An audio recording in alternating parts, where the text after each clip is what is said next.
Izaias. Judeu लोक परदेसान थावन परतता. Chapter 14. Sorvespor जाकोबाची दया कोत्तलो. आनीक एक पावट तो इस्रायलाक विंचून काडटलो आनी तांकां तांच्या खाशा देशांत ठिकाण करूंक दितलो. पोरकी मनशां येवन जाकोबाच्या घोराण्याक एकठवतलीं. भायलीं राष्ट्रां तांकां घेवन तांच्या देशांत पावयतलीं.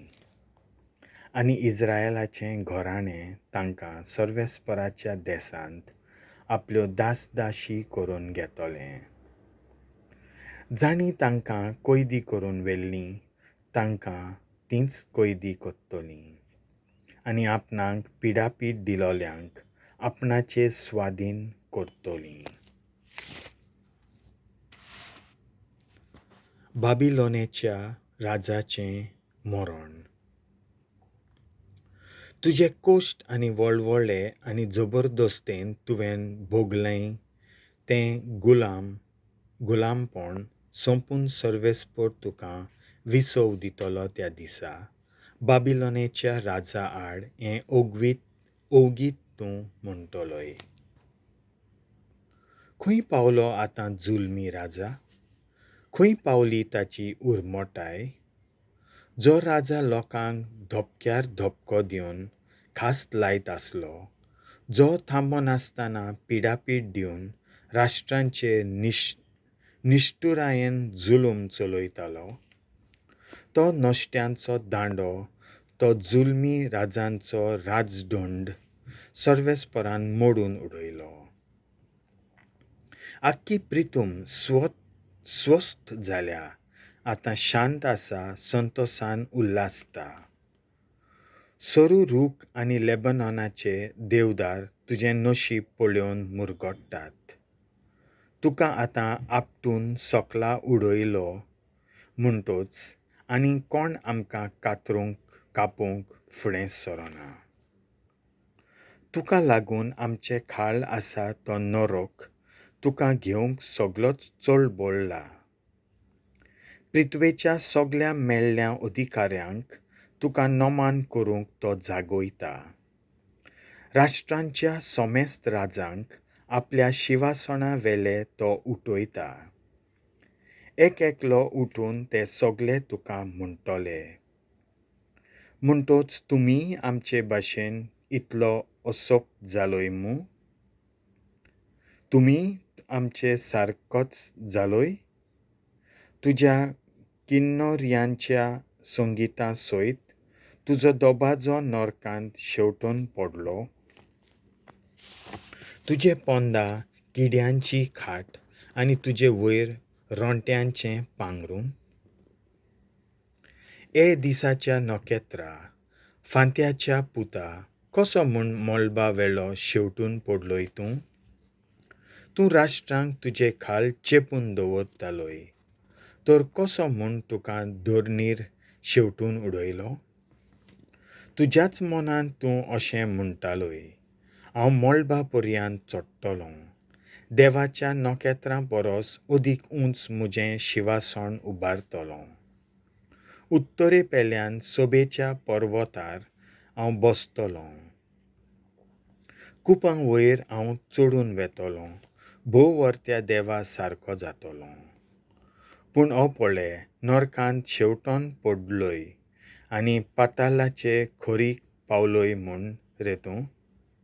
जीं कोण तुका पळयतात तीं तुका बारीक तपासतलीं आनी तुजी आतांची घट पळोवन म्हणटलीं, जाणें एकदां प्रितूम आलोयली आनी राज्यां कोसालून उडयलीं, तो होच काय?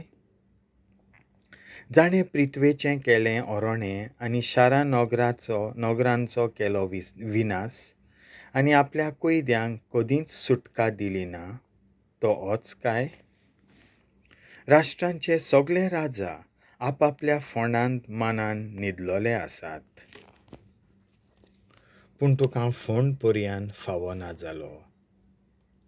ओळशीक जाल्ले पोरी तुका भायर उडयलो, झुजांत मारलोलीं वो तोरवारीन विदलोलीं मनशां पाताळांत मुडोल्यांच्या फातरांचेर उडयल्लीं आसात.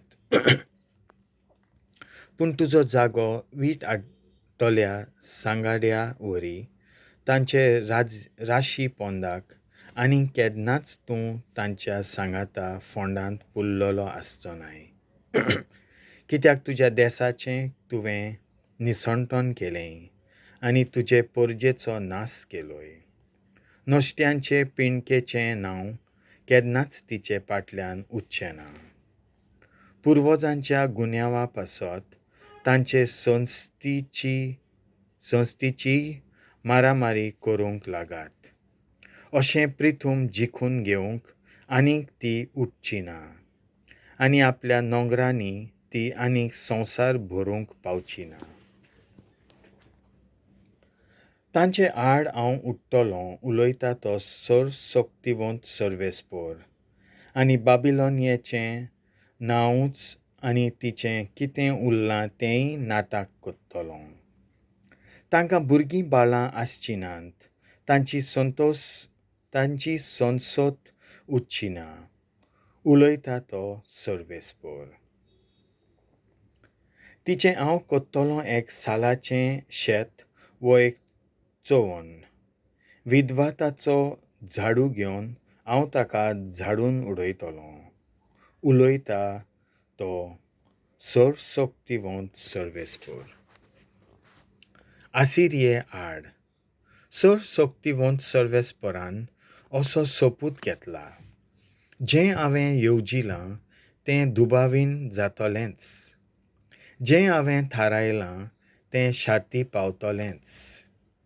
आसिरियेची पदवी हांव म्हज्या देसांत मोडटलों, म्हज्या दोंगरांचेर तिका हांव पांयां तोळा मोस्तितलों.